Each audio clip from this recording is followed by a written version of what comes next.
or sermon notes. It'll be in there. We're doing a series on the book of Kings, or on the kings of Israel, and we're actually not going to be in 1st and 2nd Kings this week or next week. We're going to be in Samuel, and so the first Samuel, okay, is where we're going to be at. That's where you want to turn to. I want to encourage you to go and read that this week, and because we're only going to cover a little bit this morning. But all right, so you ever play that game, word association? You need to scoot out so you can see me a little bit, Kathy. There you go. You guys ever played word association? Like I say a word and you tell me the first thing that comes into your mind. You played that before? Okay. Well, we're gonna do that, only a little bit different. I'm gonna put an image on the screen, and I want you to tell me the first thing that comes to your mind. Now, listen, okay. Don't blurt out something that you're gonna have to repent for later. So you know, just don't blurt out stuff. All right. You might think through it, but. All right, first one is this. First picture is this. So I'm doing a series on kings. How can I not talk about the Tiger King? But no, we're not really talking about him today. I just thought that was funny. Go to the next one. If you watch Tiger King, you know who this lady is. What did you say? Saint? Okay. So Kathy's the first person I've met that believes she's probably not guilty. Anyways, she's a character she's a person on the documentary Tiger King. Anyways, I just thought that was funny. A lot of people think she killed her husband. I don't know. I wasn't there. She probably fed him to the tigers, but I don't know. Anyway, so I know you can't judge.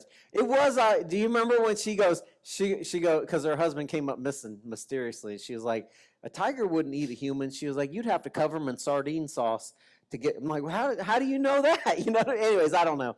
But that was just to be funny a little bit. These next ones are very serious. Okay, and I want to make a really strong point. And we're going to show these next ones. Let's go through, see if you know who some of these are. Obviously, some of them are easy. Go to the next slide. You know who this is. That's Adolf Hitler, the Chancellor of Germany, and we know that he was responsible for killing 6 million Jews, right? But it's more than that. When you study about him, it's estimated he actually killed about 17 million people total when you take the Jews and then other people during the war. So that's 17 million people. Go to the next slide. Oh, go back to Hitler. Go back to Hitler. So what do you think of when you what do you think of when you see Hitler? Like what comes to your mind? Huh? Monster, evil, probably. Yeah, he was. I mean, that's just pure evil. The things that he did, the guy was just not a good guy. Okay, go to the next one. I'll give you 100 points if you know who this is. Anybody? It's not. Close though. He was in Cambodia. He was the leader of Cambodia back in the 60s, 70s. And anybody? Nobody knows. His name is Pol Pot. You heard of Pol Pot? You might have heard of him, but not, he's like given a mention when they're talking about people who have killed a lot of people. He actually was responsible for killing 2 million people in Cambodia. In the killing fields, you probably heard of the killing fields. There's a movie about it. That was him. So he's just the evil guy. Go to the next one. You probably know who this is.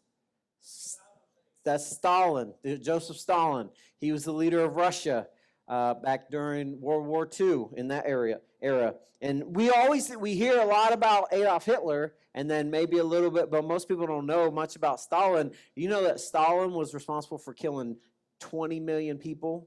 Okay, Adolf Hitler, 17 million. He killed 20 million people. And then go to the next one. Here's another one.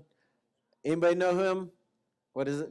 That's Chairman Mao Zedong. He was the leader of China way back in the day. I don't know the dates on that, but you don't hear. Not too many people know about him. I mean, people do, but like the average person, they know about Hitler and Stalin. But this guy, I read one statistic online, so it's true.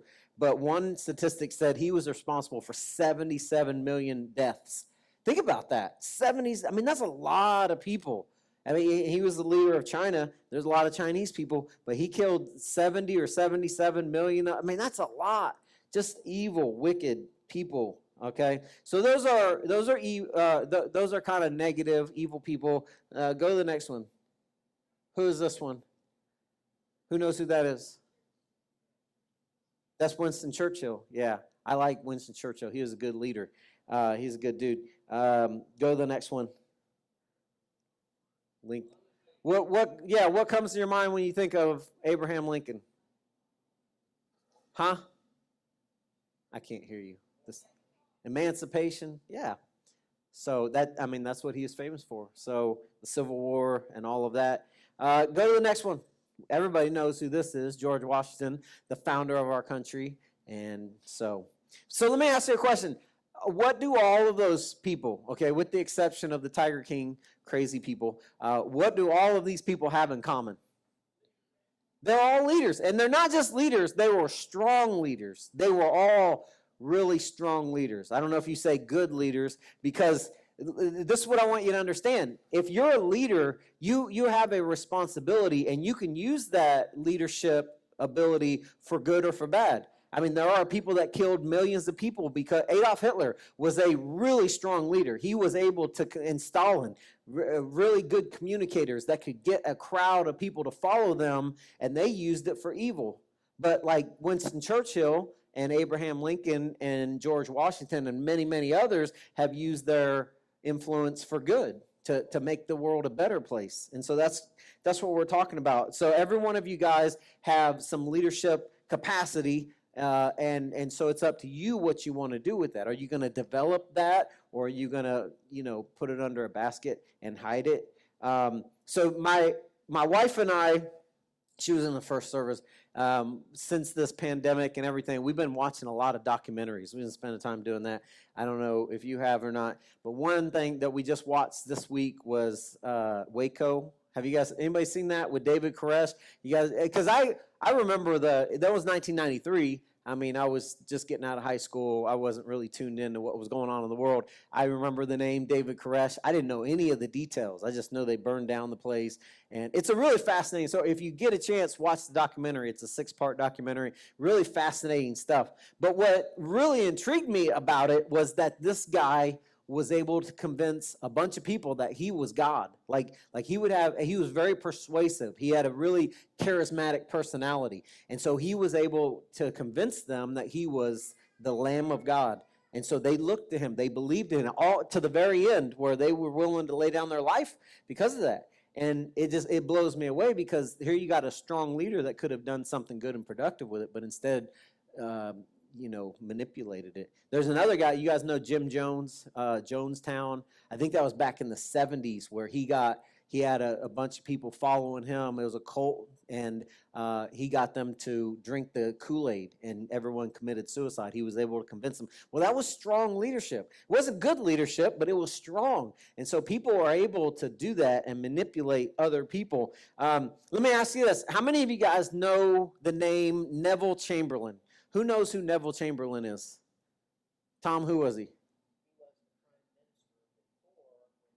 That's exactly right. You got 1,000 points. Tom's on it today. So Neville Chamberlain, I mean, most people know Winston Churchill. Very few people know who Neville Chamberlain was. Now, the reason why he's famous, or the reason why we know about Neville Chamberlain, is because he was known for what is called the doctrine of appeasement. Have you heard that before? So Neville Chamberlain was going up against, it was like, World War II, and Adolf Hitler was emerging and being a tyrant, and Neville Chamberlain was the leader of Great Britain, and his idea was, hey, let's make friends with them. Let's not make them mad. Let's give them everything they want, and then they'll be nice to us.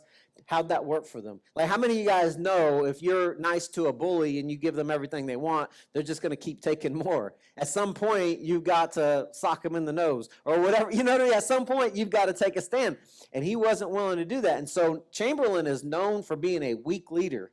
And then what happened was, when he left in 1939 and Winston Churchill stepped in, and it was like night and day. It was a huge contrast between someone who's a weak leader, and Winston Churchill stepped in and was like, we're not going to let them treat us like that anymore. And so he took charge, and he got the people to follow him because he's standing up to the bully, mostly Adolf Hitler. And so it was this sharp contrast between weak and strong leadership. I said this last week that John Maxwell says everything rises and falls on leadership, and that's true for a country, that's true for a family, that's true for the company that you work for. Everything, it rises and falls on leadership. You have good leadership in place and good things happen and there's growth. You have bad leadership and it's a toxic environment. This is an old story that I've heard for years. Somebody went to visit this remote village, and this person was talking with the leaders of the village, and he asked them this question. He said, have there ever been any great men born in this village? And the leader of the village went, no, we've never had any great men born here, only babies. You know what I mean? Like, so it's kind of a simple thing, and that's true. And the thing is, there's an age-old question: are leaders born or are they made?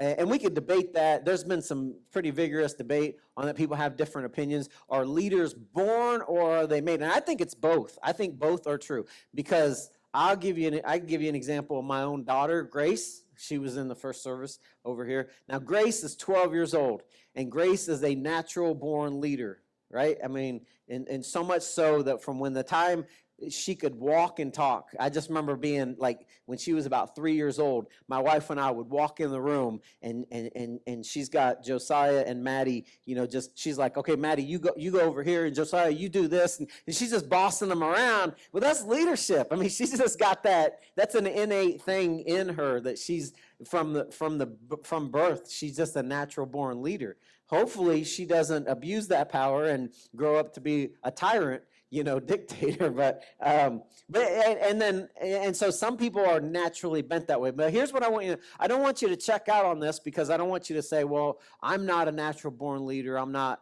and the thing that I believe about this, that's why I'm doing this message, is I believe that you can grow in your leadership ability. We all have a capacity. Like, if we were to take a poll, like, some of you guys are like my daughter Grace, who is a natural born leader, and others of you are more timid and quiet and shy. Honestly, that was probably me. I was an introvert growing up, and then I was placed in leadership positions, and I'm like, I feel in over my head. So what do? So I started learning. I started studying other leaders and saying, what can I learn from them? How can I get better?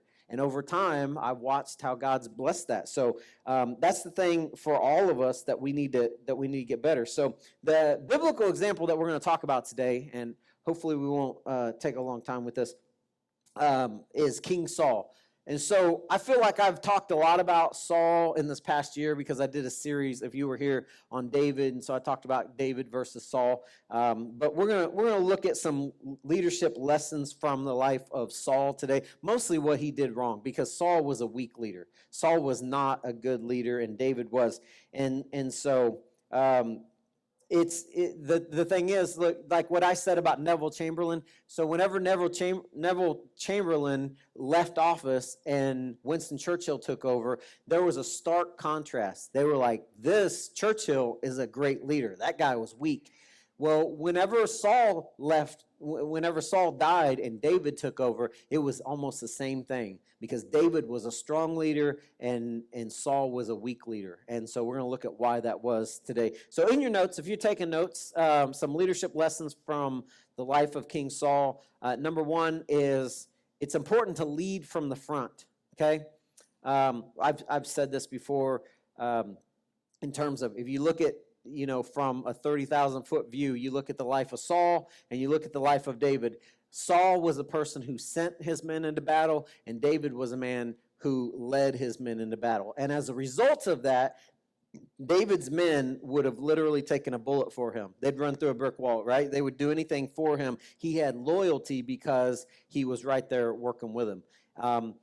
Another documentary that we watched recently was about Michael Jordan, The Last Dance. Anybody watch that recently on ESPN? It was amazing, because it just took me back. I love Michael Jordan, and I was, becoming an adult during the 90s, and Jordan's the best basketball player who's ever played by far.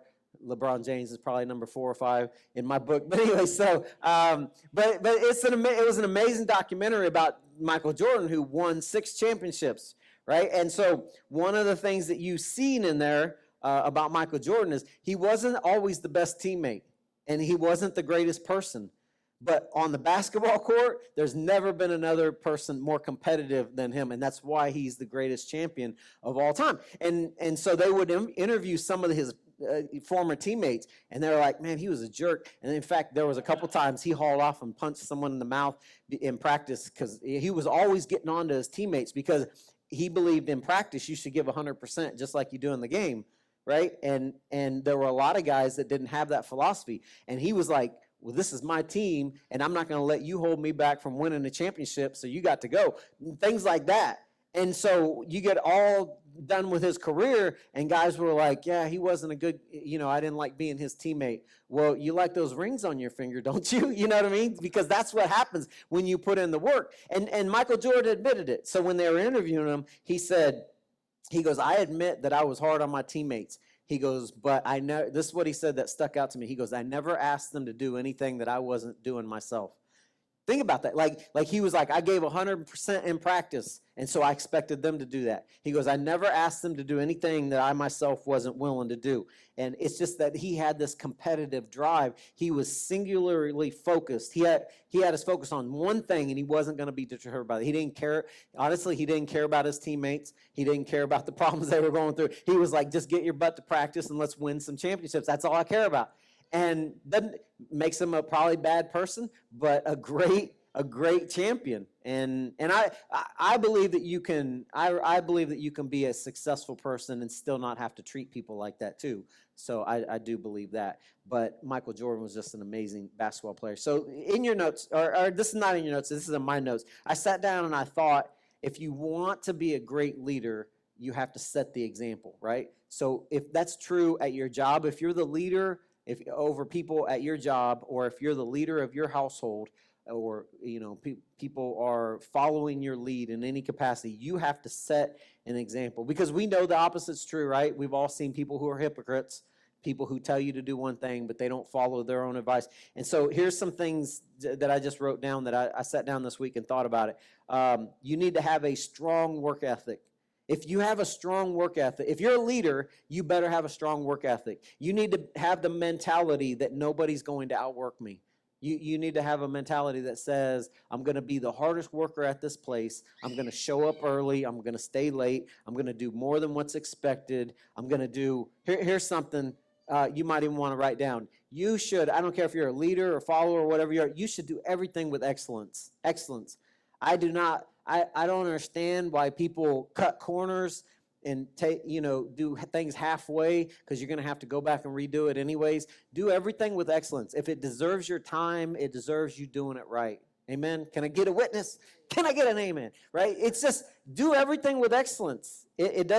Sometimes it costs more money to do that and more time, but it's always worth it. Because you're putting your stamp of approval on that, and you want to be known as a person. If I attach my name to it, it's going to be done with excellence. So don't cut corners. Another thing, just be a person of integrity. And so really quick, let me give you a biblical example of this. Not going to read it, but you all know the story of David and Goliath, right? So Goliath is standing out there, and he's insulting Saul and the army of Israel and Saul's mama and everybody and God and everyone else. And David walks up and was like, what the heck, man? Why are you letting this guy insult us, insult our God?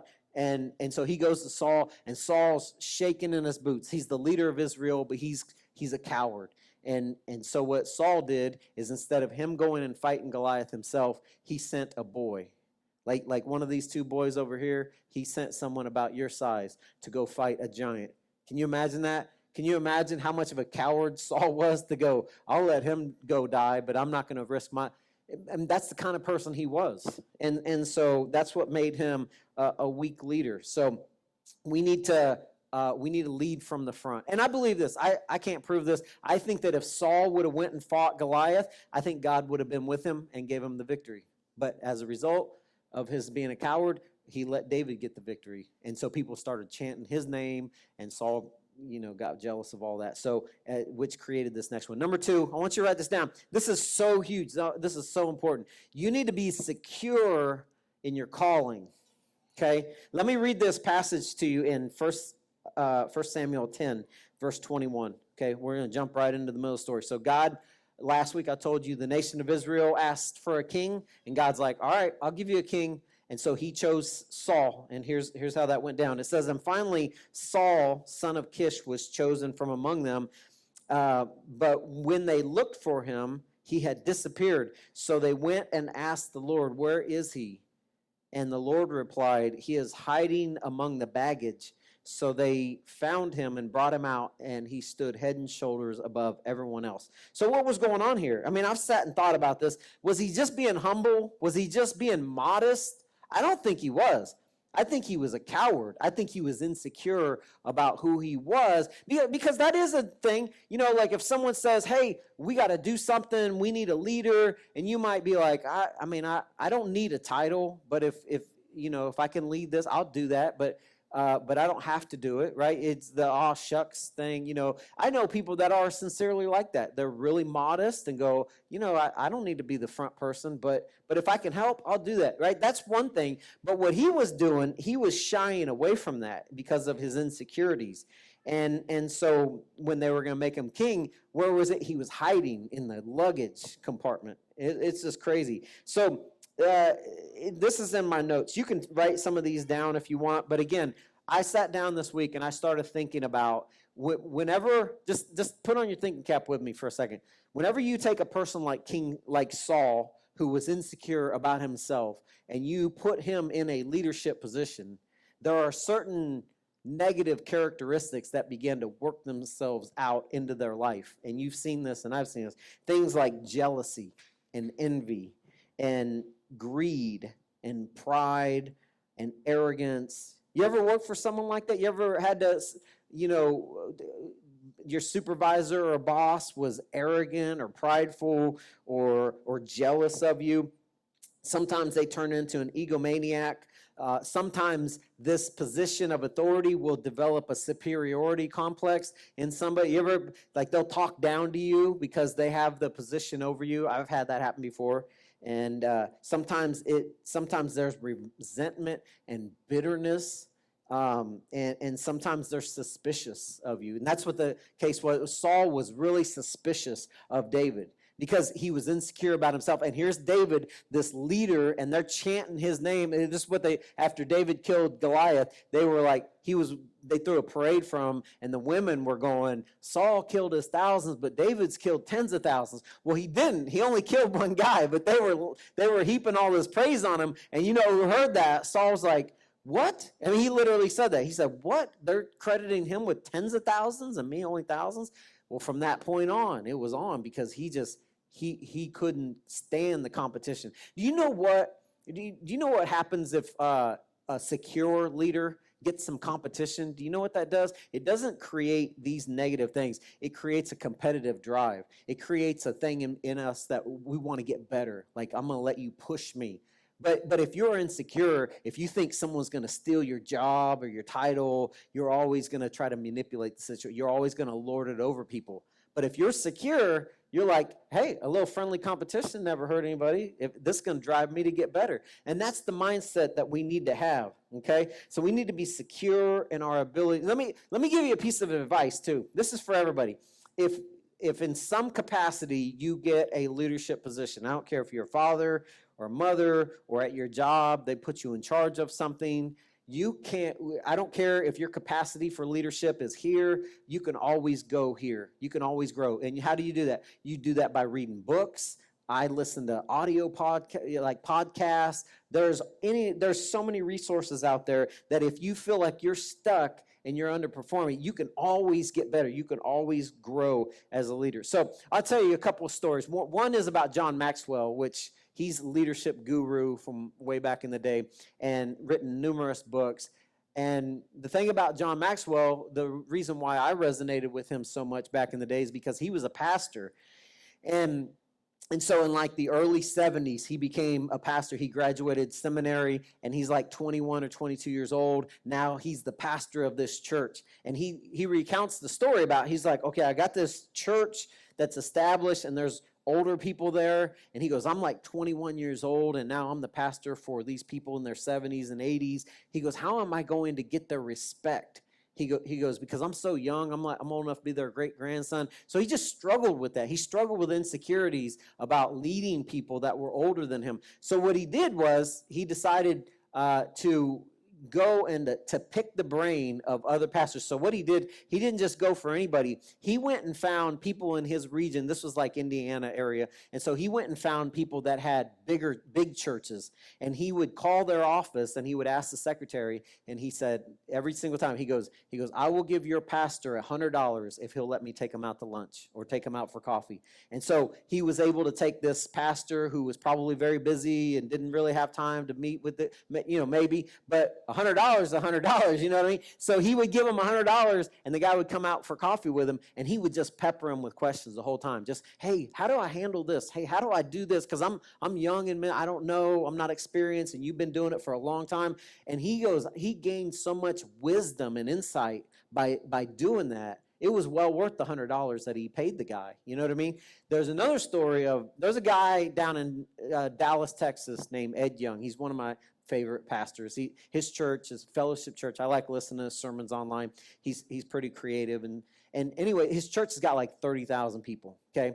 And which may not mean anything to you, but he's doing something right. You know what I mean? So he was telling the story about just recently. He was saying he went into a coffee shop and he saw a guy that he knew from seminary. There's a seminary there in Dallas, and there was a guy that just graduated. And so he goes in this coffee shop and he sees him and he goes, hey, he goes, what are you up to now? And he goes, well, I just graduated seminary. He goes, and I'm in the process of planting a church.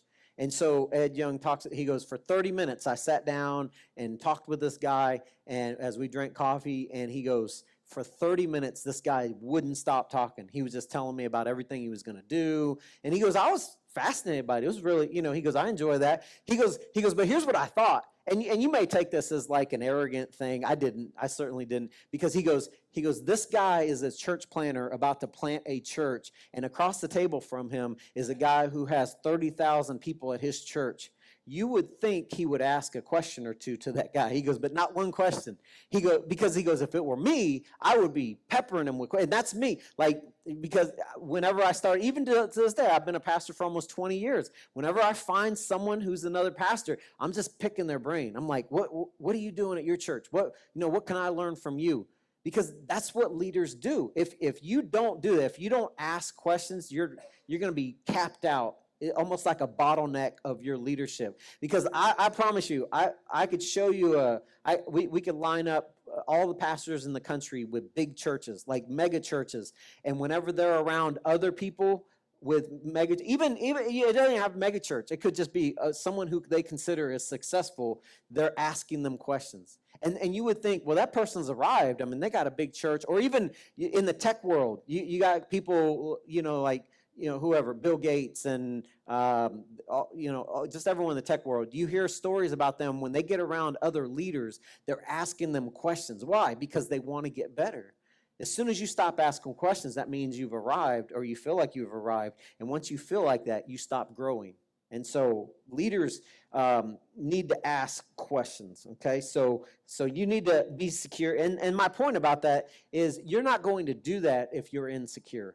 Okay, if you're insecure about what other people are doing, you're going to take my job, you're going to steal my title, then you're not going to ask questions. But if you go, hey, I just want to get better at what I'm doing, because I really value this position that God has put me in. I want to read you this other passage and in 1 Samuel 15. Now, this is a story about King Agag.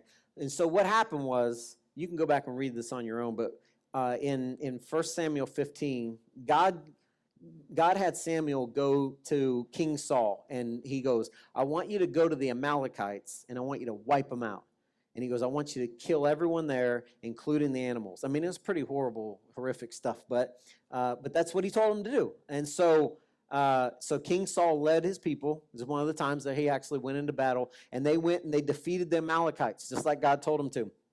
But instead of killing everybody, he spared King Agag, the king. And part of that was like a prideful thing. Like he brought him back and put him in chains and made a slave out of him. And they also kept back some of the livestock. They were supposed to wipe him out, but they kept some of the and Saul rationalized and he said, well, let's bring them back and we'll offer them to God as a sacrifice. Well, God didn't tell you to do that. And so Here where that story picks up. It says in verse 17, and Samuel told him, so Samuel's just reading him the riot act. He's going off on him. He goes, Samuel told him, although you may think little of yourself, are you not the leader of the tribes of Israel? The Lord has anointed you king of Israel, and the Lord set you on a mission and told you, go completely destroy the sinners, the Amalekites, until they are all dead. Why haven't you obeyed the Lord? Why did you rush for the plunder and do what was evil in the Lord's sight?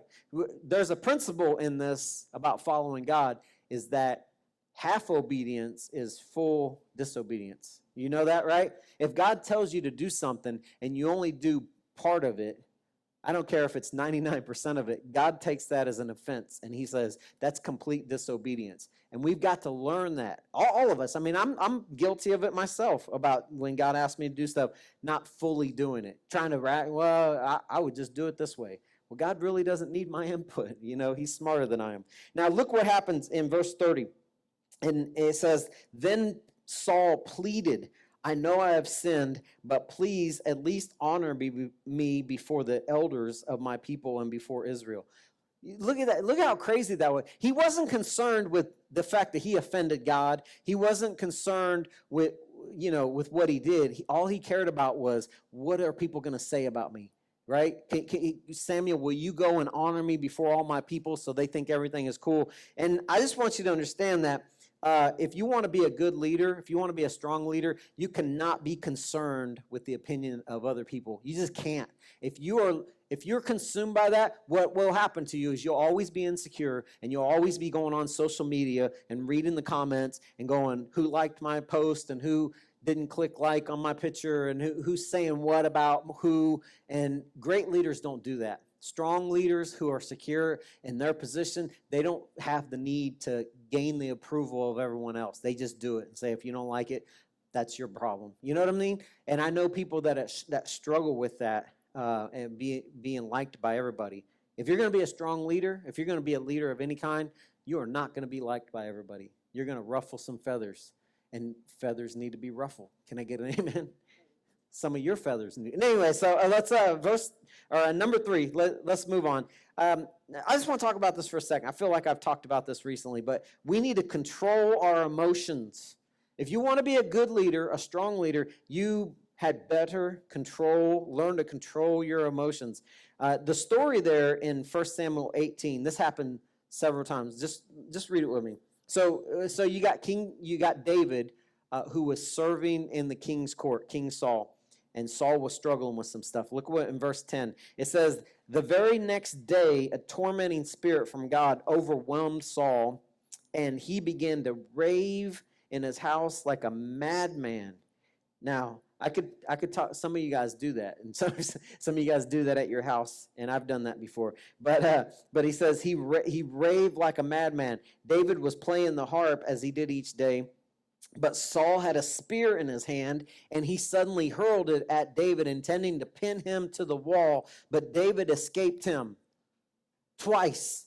That's the part that blows me away, twice. Because I'm like, I said this before last year when I did this message series. I was like, Saul could have done that to me only once. You ain't getting a second chance. If you try to kill me, I'm dead serious about that. It blows me away, but it shows you the character of David and the fact that he had loyalty to a fault to King Saul. Like, even though Saul tried to kill him, he went back and he's like, I'm doing my duty. And Saul is sitting there. He just lost control of his emotions, like some of you guys and I've done before.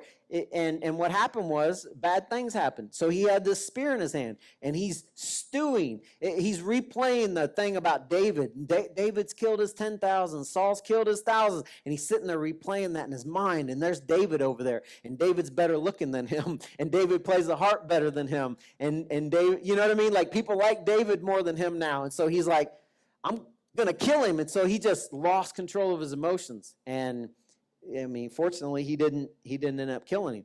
But if you're a leader, you've got to learn to be in control of your emotions. You can't say everything that's on your mind.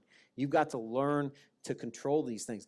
There's a story in the Old Testament. I preached on this a while back, years ago, I guess. and I'm not going to read the story, but so in the Old Testament, in one of the boring parts in the book of Leviticus that none of you guys read, but there's a little passage in there that says that God tells the priests. Now, the priests are supposed to have special garments, okay? So they're supposed to wear these special garments that are handmade. And he goes, now, when you make these garments for the priests, and only the priests are allowed to wear them, now, I want you to, in the seams, all around the seams, I want you to sew in some really strong rope.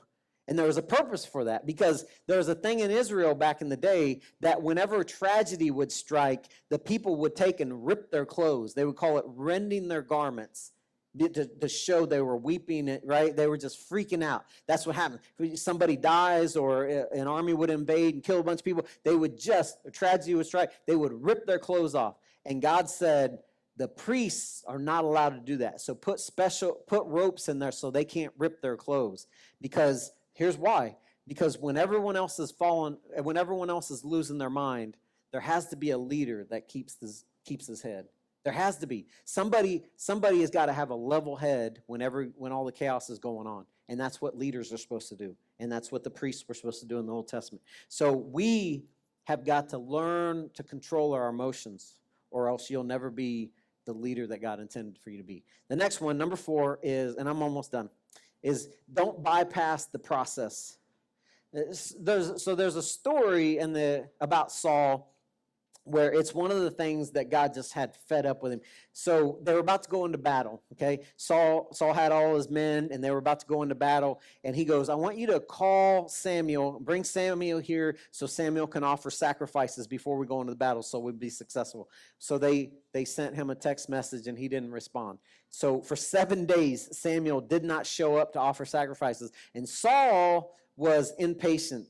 Is anyone else in here ever impatient? Anybody else struggle with patience? You do? Okay, I do too. And so Saul's like, all right, I don't know what to do, so I'm just going to go in and offer sacrifices myself. And he did that, and it angered God because he wasn't allowed to do that. Like, there was a process to the whole thing. Only the priests were allowed to offer sacrifices.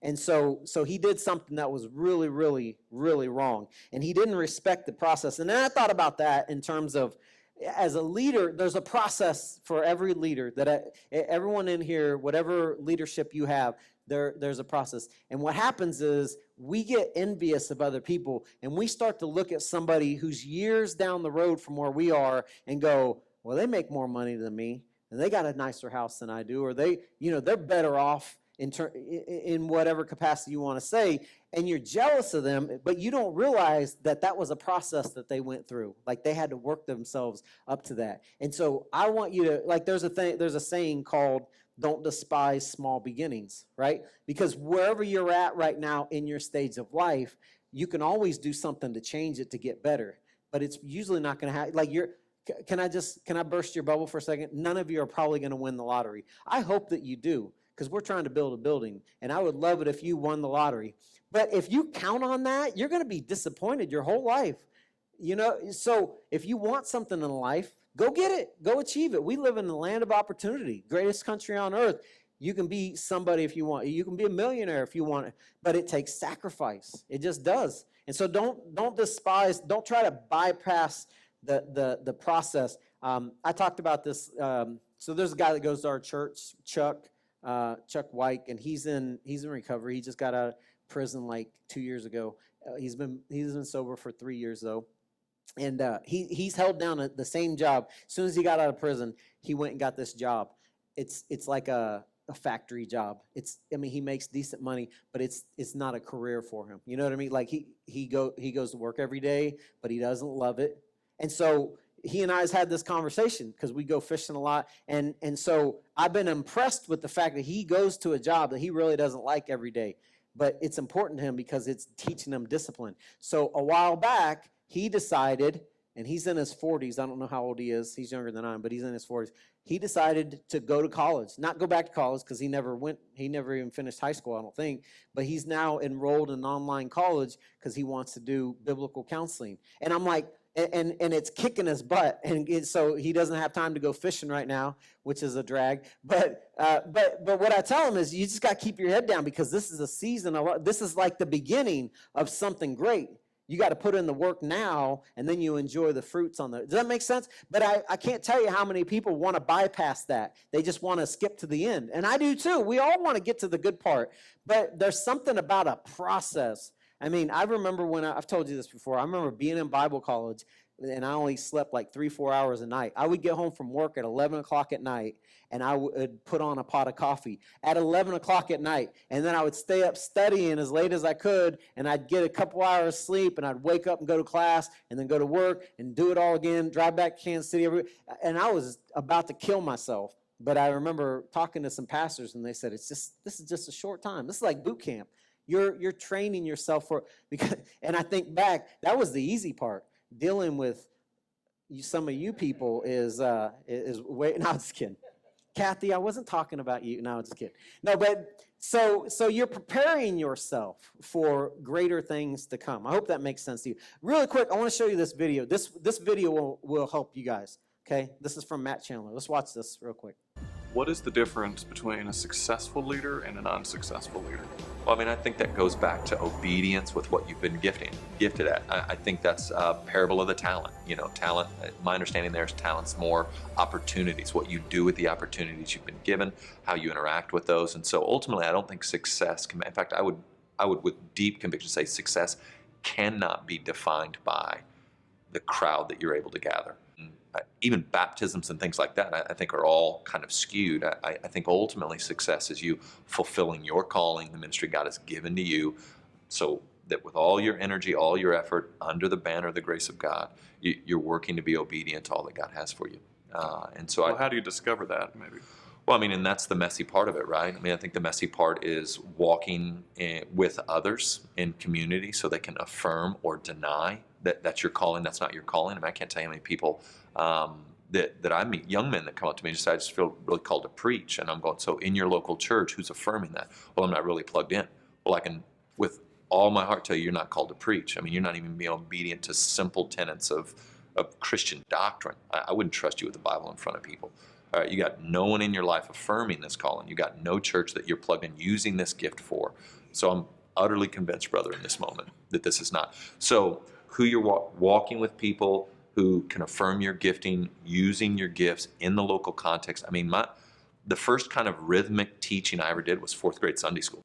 I mean, I taught a 4th grade Sunday school class for a year before then I got bumped up to children's church, which was kind of the show back then. You know, now all of a sudden I'm preaching to children's church, which was all when they all came together for their lesson before we broke out into grades, and taught that for a couple of years, and then more opportunities came. So I think you work that out in the local church. This is so huge. If you want to be a strong leader, you need to always be teachable, or you can write the word coachable. Because if you're coachable, if you're teachable, God is able to do a whole lot more in your life. And when we study the life of David versus Saul, that's what you see. Saul was not coachable, he wasn't teachable, and David was. Because there was situations, and we're not going to turn to any of them, but there were situations where both of them were confronted by their sins on more than one occasion. That they were confronted by a prophet about their sin. And what happened was, whenever Saul was confronted with his wrongs, with his sins, he would always deflect, he would always make excuses, he would blame other people, and right? That's what uncoachable, unteachable people do, is they always have an excuse for why they are who they are. Whenever David, and he did wrong, like he had a dude murdered, he committed adultery with his wife, some bad stuff. But when he was confronted with his sin, the only thing that he did is, you're right, I'm sorry. And he repented. And that's all that God wants. God doesn't want us to blame other people, make excuses for it. He just wants us to own up, and that's how we get better. Okay, so be teachable, always be learning, always be growing in leadership. So let me end it with this. I'm going to show you this picture in just a second. There it is. They already put it up there. This is one of my favorite pictures online right now, because I was going to set it up because I feel like there's so many people like Saul that are just, you're insecure about where you're at. It's all right. But you know what I mean? Like if you're a person who by nature, you're just insecure about who you are, when you look in the mirror, you don't really like what you see, or you hear those voices of negativity, like your parents not affirming you growing up, and people telling you you're always going to be that way, you're never going to amount to anything. People hear those things and it just rings in their ears all the time. But what I want you to understand is that when God looks at us, he sees this. Like that's who we are, and he sees that. So when we look in the mirror, when we think about ourselves and what we're trying to accomplish and become in life, we should know that that's what God has for us, not the other way around. God doesn't look at you and go, oh, you're just worthless. You keep sinning every day of your life and you've blown it again. God doesn't ever do that, because he knows by the power of the Holy Spirit, if we would humble ourselves, and like Chad sang in that song, if we surrender all, then God is able to take your life and do something great with it. So I want you to I want you to stop listening to the negative voices. And I want you to stop hanging out with people that drag you down. You know, miserable people like hanging out with other miserable people, right? Like people are always going to try to tear you down. They don't want you to turn into something great. They want you to stay where they're going to be at in 5-10 years. So what you got to do is make a conscious decision to get around other people that are going to affirm the gifts of God in your life, and they're going to build you up. And you start doing that, and you start to go, maybe I could be a tiger someday. Maybe I could do something more than what I'm doing today, because God believes you can, and he's really the only one that really matters. So let's do this. Let's bow our heads and let's close our eyes. I don't want you to struggle with this. I want you to think about where you're at in your capacity for leadership and go, I can get better. I can learn more. I can do more. I can grow in that area. I can become a better father. I can become a better mother. I can be a better supervisor. And always treat people with dignity and respect. You'll be amazed at how much loyalty people will reciprocate to you that work for you, that are under your leadership, when you show your appreciation to them, when you value their opinions, when you treat them with respect and not just a peon. You treat people with dignity and respect, and you'll gain their loyalty. So let's do that. Let's grow in that this week. Let's not be satisfied with where we're at. Let's develop these gifts that God has given us, because I do believe that leadership is a gift that God gives us, and he expects us to grow and develop that by putting in work to do that. All right? So let's be confident in who we are. Let's not be jealous of what other people are doing in life. Let's be satisfied with what God's given us and just work to make it better. And the last thing I want to say is, if you're here this morning and you don't have a personal relationship with Jesus Christ, that's what it's all about. That's what life is all about. You're always going to be missing out. You're always going to be searching and looking for something, and it's only found in a relationship with Jesus Christ. And so I'm going to ask you, if God is speaking to you about that, to do what I did many years ago and prayed a prayer and invited Jesus Christ to be my Savior, and I surrendered all, like the song says, and God changed my life. And so if you want to surrender all today, pray this prayer with me. You can say it right where you're at. You don't have to stand up. You don't have to say it out loud. Just pray this prayer with me, and God will change your life. Just say this. Say, Dear God, right now, in this moment, I surrender my life to Jesus Christ. I commit everything to you, Lord. I'm going to follow you from this day forward, and I won't turn back when things get hard. In Jesus' name, I pray. Amen.